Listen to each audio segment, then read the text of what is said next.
I'm so happy to have you with me, and I see some of my friends who are here online, and I am really delighted to be spending this time with you. When I was approached by Guidely to join this, rather, I would call it a wild and outspoken group of speakers, my first thought was, oh no, it's my birthday. And I thought maybe it would be hard to have a celebration where I could really relax and not be worried about, what was coming next. And I also thought, well, I can't have a glass of champagne at my brunch. And I love to celebrate with champagne. But then I started asking myself, do I really want a relaxing birthday? Is that really what a Leo wants and needs? And I thought, definitely not. I love action. I love traveling and jumping on planes to explore a new culture, hiking in remote mountains, and definitely not such relaxing things. So I was able to put aside that relaxing idea, and I reminded myself that really, as much as I love to do those things, especially on my birthday, COVID wouldn't allow it. And I also reminded myself, who am I? What do I really love to offer? And it's speaking. It's speaking and speaking to people that I love and that I care about, and really being able to share the authentic self that I have to share with everyone. So I really appreciate so much you joining me and being with me, all of my patients and the people I don't know in my family and my friends. So let's begin by discussing what are the self-realization years. And I would say that this happens at different times for different people. The teenage years, I remember with myself, were extremely fertile in terms of self-realization and self-definition. But as I personally moved beyond those years of intense exploration, well, I became very involved with my career, with marriage, children. I have 3 wonderful children, and I was helping form families and communities that I'm really involved with. I know a lot of the women that I take care of as a gynecologist have really done the same things with their lives.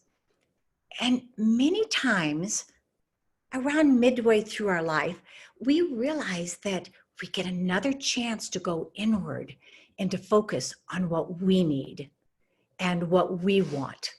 And it's really the first time maybe in 30 years that we have this chance to do it, to focus on ourselves, to ask, what do I really want to offer the world now that I can be myself and come into my own power?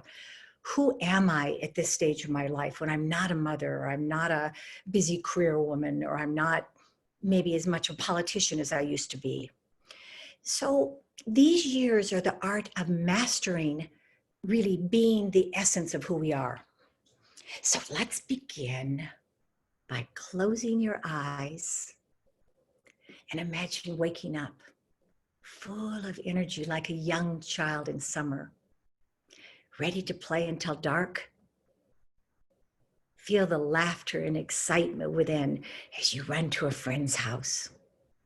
And maybe find them already up, bursting to build the fort you had talked about the day before, ready to put on roller skates, ready to explore the apple orchards and play and make make-believe.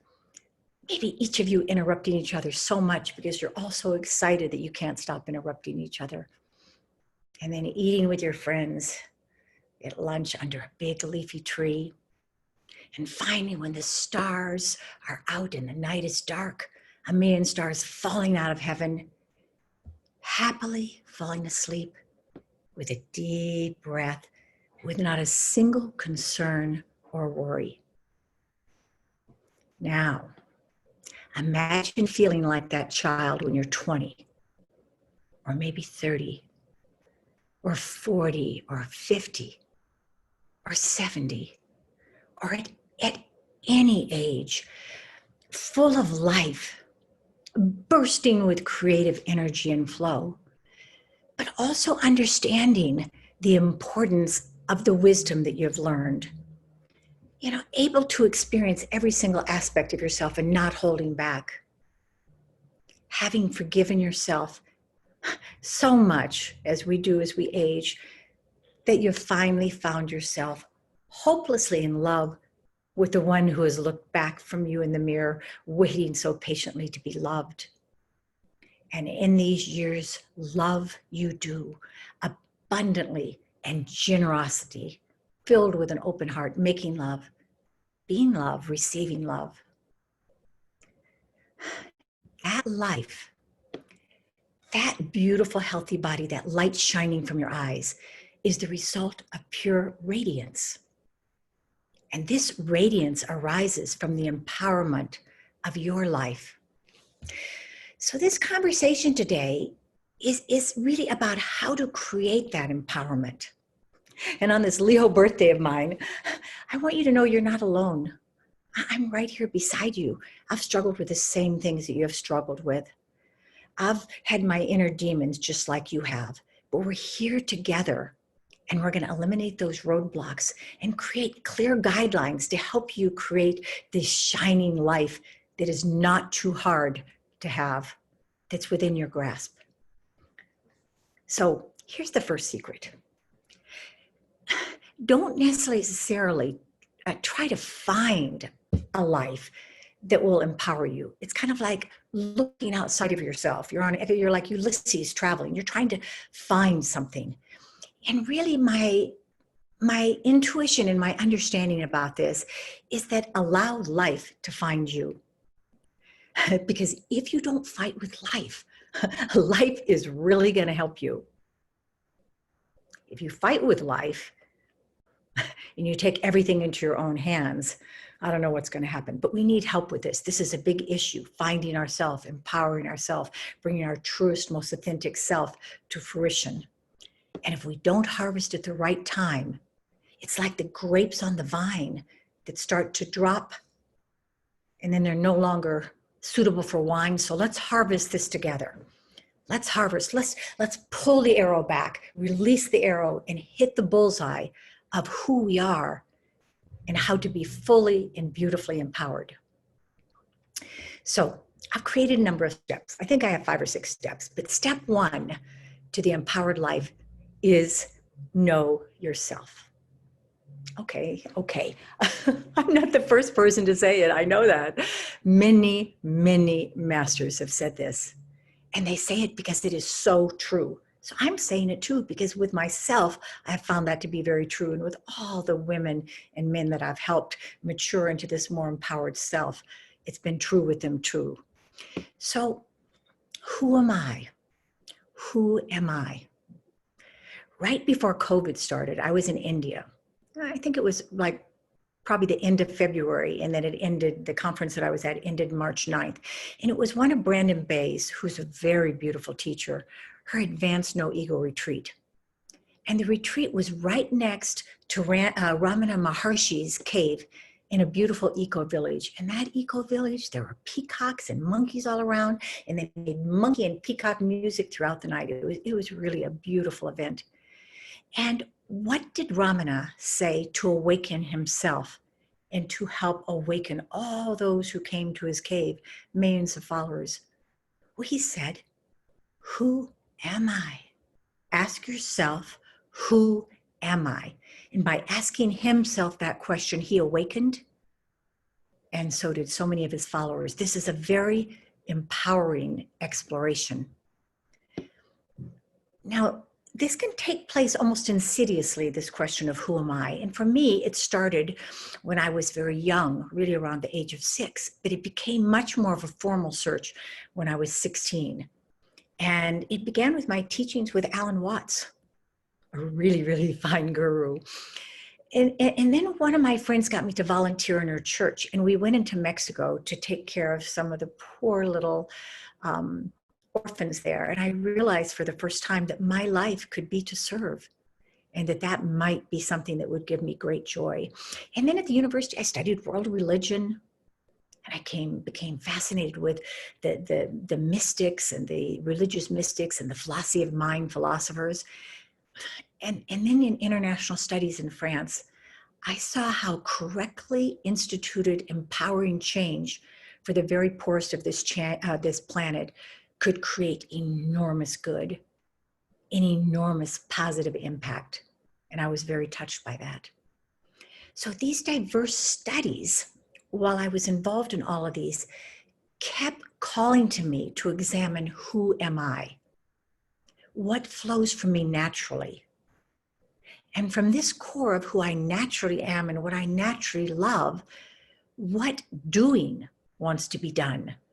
So before there's any doing, there's a knowing.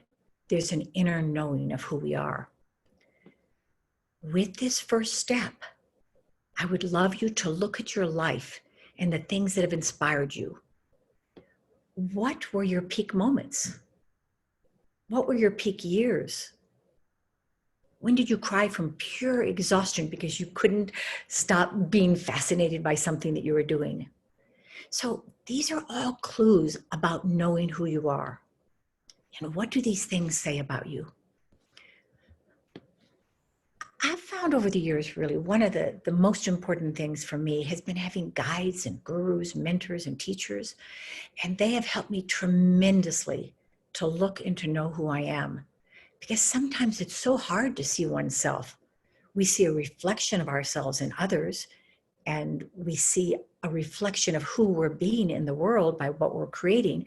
But to actually know ourselves intimately is very difficult. And that's the job of the gurus, the guides, the mentor. And I have had many of them, one of them being Doron Lipstein, who is absolutely one of my most beloved mentors. So as I look at the choices I've made along the way, and the reflections of the messages of who I am, I want you to do the same thing. I want you to really look at the experiences and where they have guided you. So expose yourself to as many experiences as you can so you can see various aspects of yourself. And then find a guide and receive their guidance to know yourself, go deep. This number one, this is really the first step for an empowered life. So number two,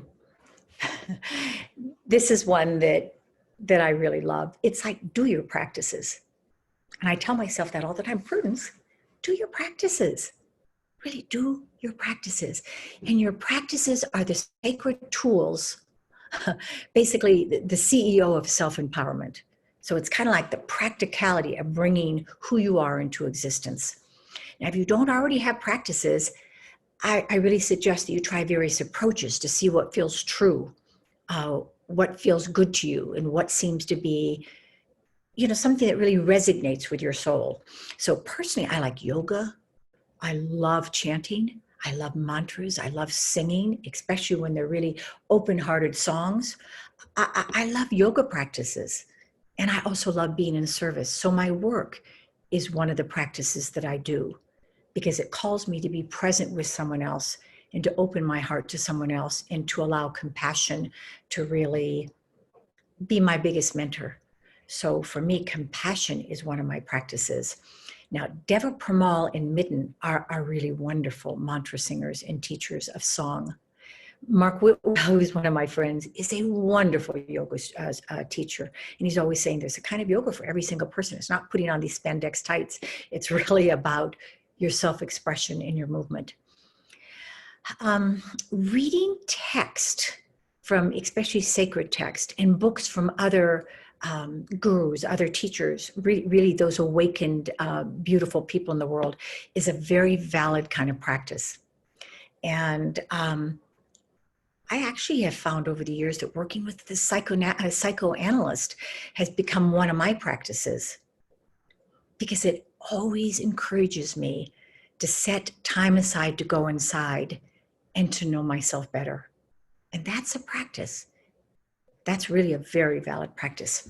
So meditation, of course, is a practice. It's timeless. Gurus for thousands of years have said that this is the way. And Alan Watts has a beautiful guide on teaching meditation. What he says is, there's no purpose to meditation. It's just grooving with the eternal now. I love that. I really love that. So meditation takes many forms. You can do an active meditation like Osho meditation. My friend Anil Chadwani teaches that beautifully. Or you can do sitting meditation. Or when I was with the Brandon Kumaris, they meditate with their eyes open. And they feel that with the eyes open, you're always in meditation, that you're never out of meditation. So experience what you love in terms of your practice. Become the waves. The waves are just part of the ocean. We are the ocean. We are the waves that form, and then we become the ocean again. And that's what practices really will bring us in alignment with. Okay. Step 3, empowering you to radiance. This one is an important one for me and one that has helped me over the years. And it's about finding your community.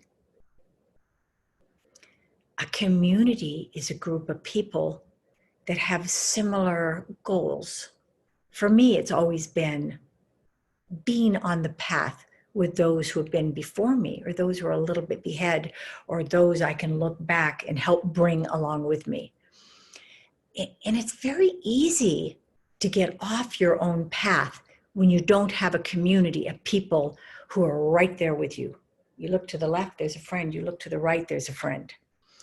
And I've found that over the years, I can always turn to them for guidance and help. I love having dinners together with my community because there's nothing like sort of a sensual eating and talking that really is, I would call it magical. It's magical. Or perhaps, you might like going out with your friends and walking on the beach, or, not the whole community, but maybe 2 and 2, a good friend, 3 of you. 3 is a wonderful number as a community, even. It doesn't have to be a large community. I'm thinking back over the years of the different communities that I belong to. And I used to do these soirees at night where I would bring the community together. And I think around that time, this is probably about maybe 8 years ago, and I would do this a lot, there were 15 of us. And we would all come together, usually in my loft, and there would be candles every place. And I had a beautiful piano. And the musicians would play their music. And the poets would read, and the creative people would talk about things like the power of water and all that kind of stuff. And they were magical. They were beautiful, beautiful communities. And then I think back, I've also had a community of dancing where I took salsa lessons. They went to all the LA dancing salsa communities. I guess they were like venues or something like that. And dancing opens the spirit, and it used to open my heart, and was really a beautiful community that I was talking with and dancing with and learning. And then there's also free dance or trance dance, and that's wonderful. You just completely go inside of yourself and you become the music. So find your community. Find the community that opens your heart, that dances your being, that supports you, because there's some tough areas on the path, this path of becoming, and this path of being authentic and truthful and empowered in your life. And you need a community to really help support you. So that's an important one. Okay, now I want to talk about something that I spend all of my days talking about in my nights with a large international community that are my patients. And this step 4 is balance your hormones with bioidentical natural hormones to keep yourself youthful, vital, and disease-free. I don't know how many of you have heard about bioidentical hormones, but in menopause and perimenopause, which can start around the age of 40 to 45, and for men, their decline in hormones we call the low T state, that can start in men's 40s too. We start to lose the hormones, which are our body's software. These hormones tell trillions of cells what to do and how to act and how to detoxify our body and to beat the heart and to keep the brain together. And these hormones, when they decline, really leave terrible absences in our life. So as a physician, I trained as a gynecologist at USC. And what I know is that without a body, you will actually not have a life. So this is precious. I don't want to discount the spirit world, guys, but we really have been given a privilege of having these unique bodies. Keeping them vital is so important. It'll allow you to be empowered in what I would say are unimaginable ways. unencumbered by fatigue, depression, weight gain, low sexuality. These are all the petty thieves of time: heart disease, cancer, dementia, diabetes, inflammatory diseases. And when your hormones are balanced, these are kept at bay. Your body stays youthful and vital. For really the past 3 decades, I've devoted my professional life to changing the ways we deal with menopause, perimenopause, and birth control pill issues or birth control issues. I'm one of the pioneers in bioidentical hormones. And I really want you to understand that at midlife, and somewhere around 45, as I said before, women begin to lose their sense of self. So all of the work that we've done up to that point to become wise women, to become leaders, masters, healers, teachers, artists, whatever, that starts to fade. We simply don't have the energy to be the person that we work so hard to be. It's a tragedy when I've seen this slip away in my patients. And it's a joy to bring back that essence of vitality and youthfulness with bioidentical hormones. Bringing hormones back to youthful levels with bioidentical hormones, I would say, has given me one of the greatest privileges of my life to help thousands of women to regain their vitality and sense of self and to live another 50 years of empowered life.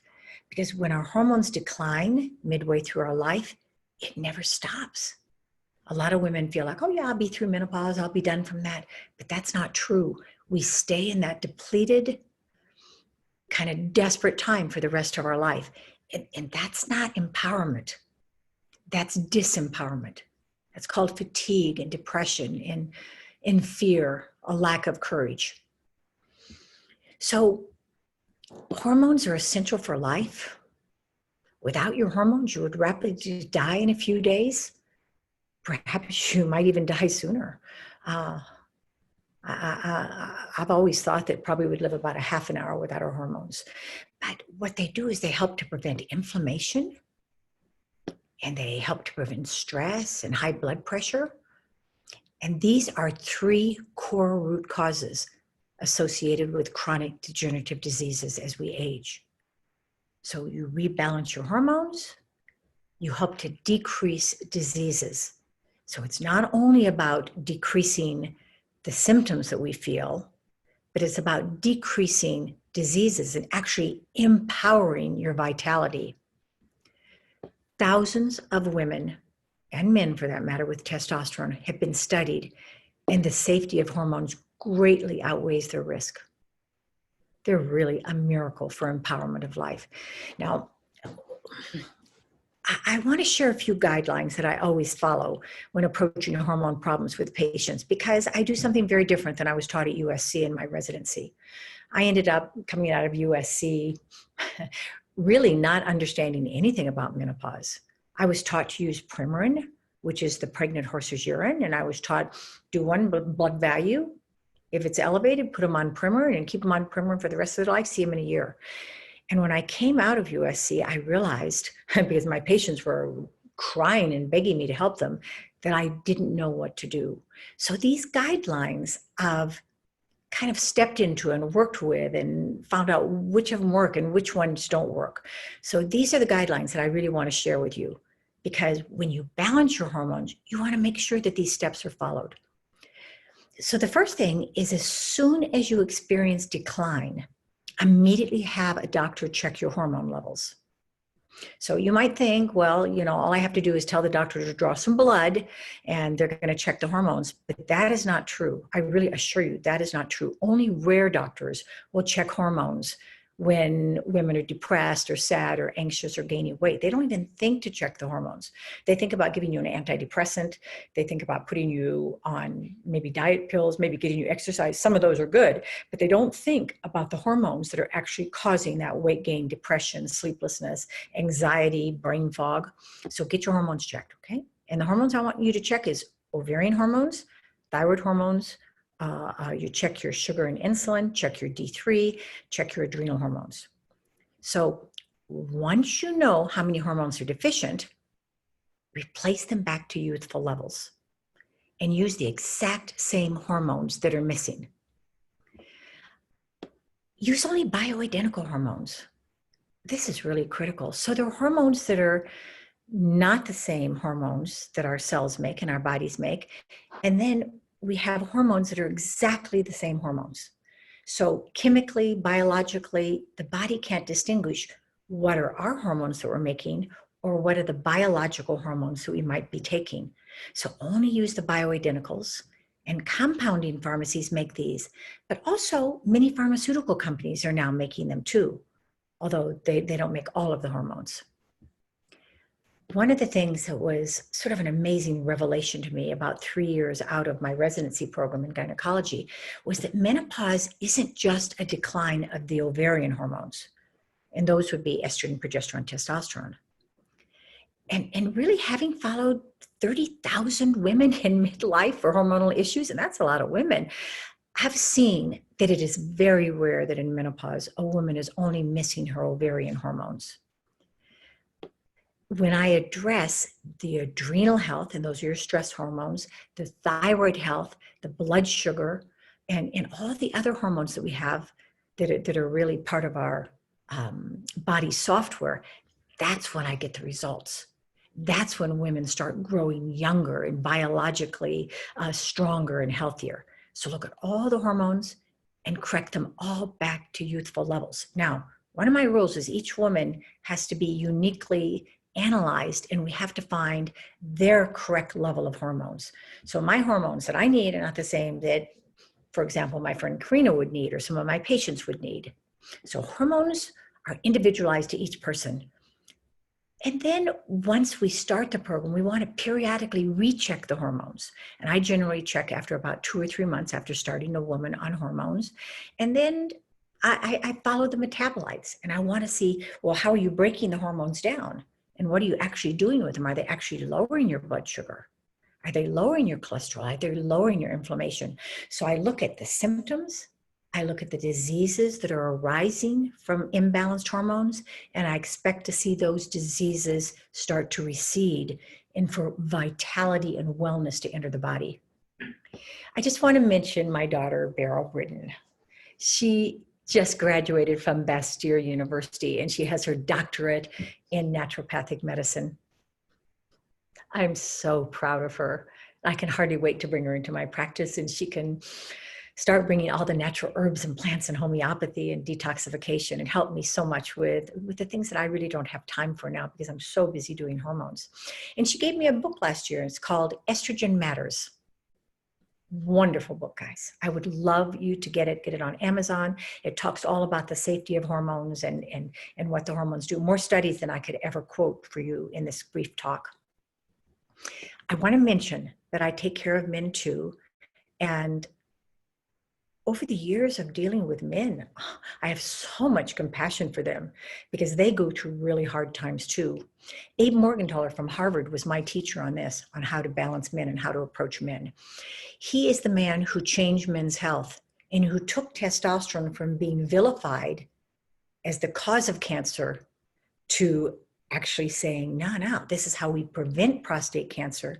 And actually we can treat prostate cancer with testosterone with incredibly good results. He has huge studies, hundreds of thousands of men, and he is an icon in his field. He has done what I would love to do and what I've been trying to do in terms of changing women's health with all of Harvard behind him. And symptoms of men who have low testosterone are they're getting this belly fat. They're tired. They tell me that they have less motivation. Their sleep is interrupted. They get kind of irritable. Women, I don't know if you know what I'm talking about here, but, kind of grumpy older men and kind of grumpy at 45. And you think, oh my God, well, why are they grumpy? I mean, they have everything. Well, they don't have their testosterone, and their testosterone also gives them that youthful vitality with their sexuality. And men are always telling me, Prudence, it's just, I'm not 20 and I'm losing my erections. I just feel doughy and I'm, I love running. I don't want to run anymore. And when you give a man testosterone and rebalance back to youthful levels, oh my God, these men come in and show me their six pack. I can't believe they're the same men. They're happy, they're alive, they're in life, they're ready to have another 50 years of their life giving back and doing what they've loved to do. So men, just like women, they need testosterone, adrenal support, they need thyroid, they need, their insulin and sugar corrected. And we do that. And that's what Dr. Morgenthaler does. And data shows that, I just was fascinated when I read this, that 90-year-old men on testosterone build muscles just as effectively as 20-year-olds do. So men, listen to me. You fix your friggin' cars. Fix your body. It's really easy. It's not difficult. So fix it, because we need you. We really need you as women. We need you as our mates, and we want you to run with us. We run with the deer, right? And we want you to run with us. And also, I just want to mention one of my really esteemed friends and colleagues, Dale Bredesen. And he says for men, testosterone is one of the most important ways to prevent dementia. And he says that for women, estrogen is the most important. So I love data, and I love what I've seen over the years. So I just want to repeat, the fourth and the most important step to empowerment midway in your legacy years is to balance your hormones. Please, guys, balance your hormones. Okay, so we have another few little steps. There's step 5, and I call it, it's just simple. It's manage your lifestyle. What does that mean? Well, you want to sleep 8 or 9 hours each night. And over the years, I've loved melatonin. I routinely will give 3 to 20 milligrams. And that's a very safe dose and causes deep sleep.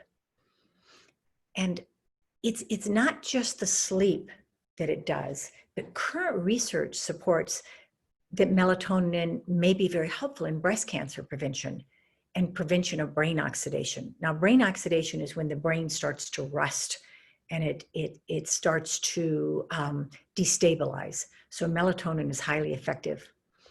Also, eat an anti-inflammatory diet. And what that means is reducing grains, sugar, processed foods, and you replace them with a plant-based diet, healthy oils, omega-3 oils, not the safflower, the palm oil, the corn oil. Don't use those. Use the healthy olive oil, maybe some coconut oil, some grapeseed oil, and also eat abundant raw food, because raw food has all the vegetables. But be sure and take your enzymes with your diet and with your food, because as we age, our stomach doesn't break down things as well as it did when we were younger. And of course, how can we mention lifestyle without exercise? Do whatever you love to do. I love weights. I love yoga. I love bursting when I'm walking. But whatever brings you joy, add it. Because everything that's said about exercise is true.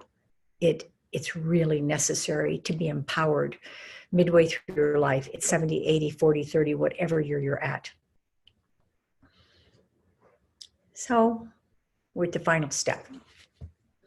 And this is step 6. And it seems silly, but I actually think it's really important. Develop courage. Don't give up. So when people will ridicule you, when you come out with an authentic statement about who you are or an authentic expression, they're going to try to talk you out of it.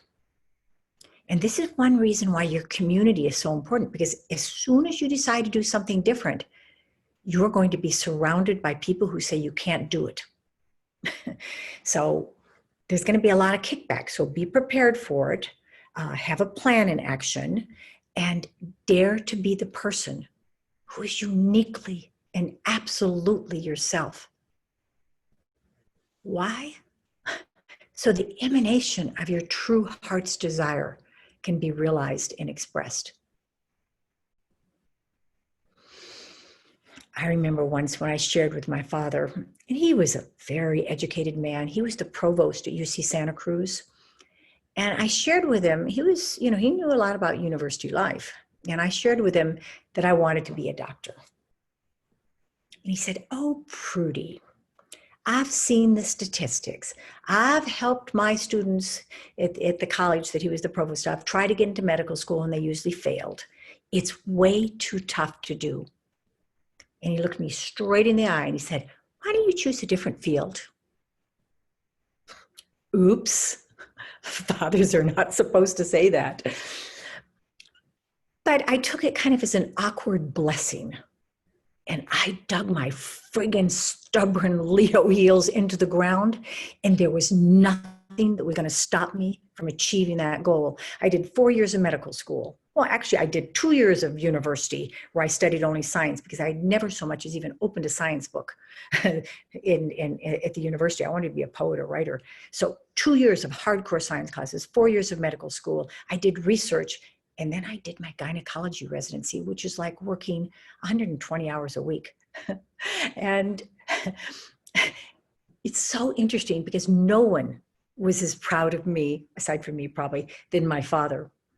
And when we had a little celebration for my graduation at the house, he was so happy. He was dancing.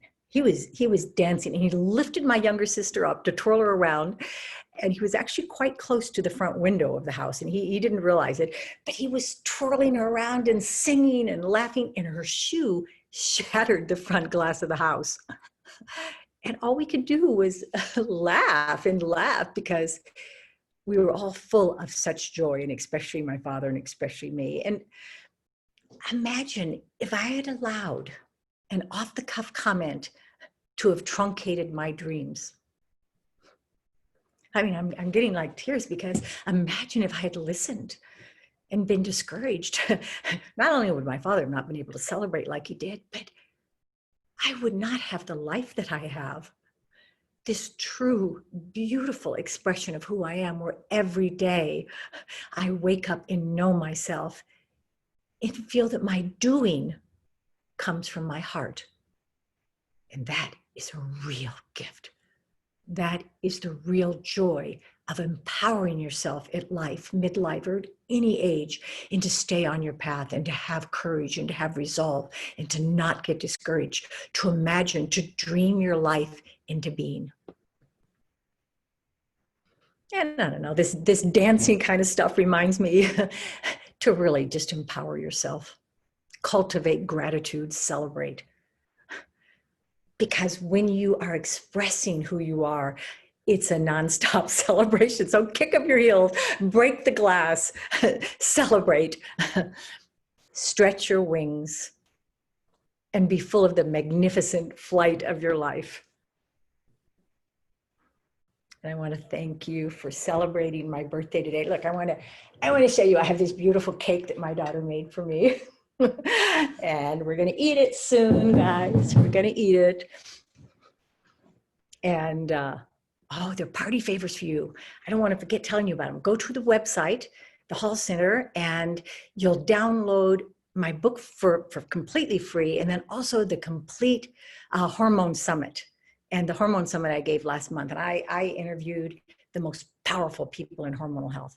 I mean, the true luminaries of the world. So that's all for yours as a little party favor. And I love you. I love you. I'm grateful that you allow me to live my life through being in service and through sharing and giving and the love that is exchanged between us. And I already see you radiant like a young child in summer, empowered and full of life, harvesting the best years of your life. Thank you. Oh, thank you, Prudence. This is Jesse. So we have a little something for you, but you got to hang on just 1 second. Let's see here. Give me a second. Wait for it. All right, here we go. While we wait for some others. Hang on. I got to look at my attendee list. Wait. You need to be patient.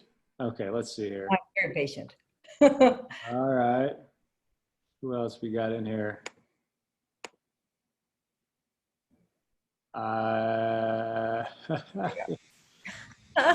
Wanted.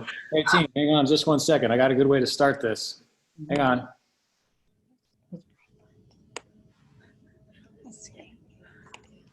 Oh, where is it? Oh,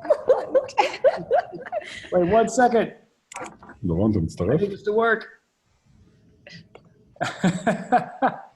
Oh, I can't do it. Okay, let's just do it the old-fashioned way. Happy birthday to you. Happy birthday to you. Happy birthday, dear Prudence.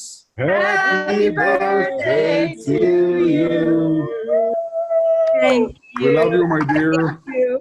And This is Baron my was trying- daughter, Beryl, and this is Karina, who's one of my dear friends who flew out from Arizona to be with me. Oh my God, from Arizona. She should hang out with us.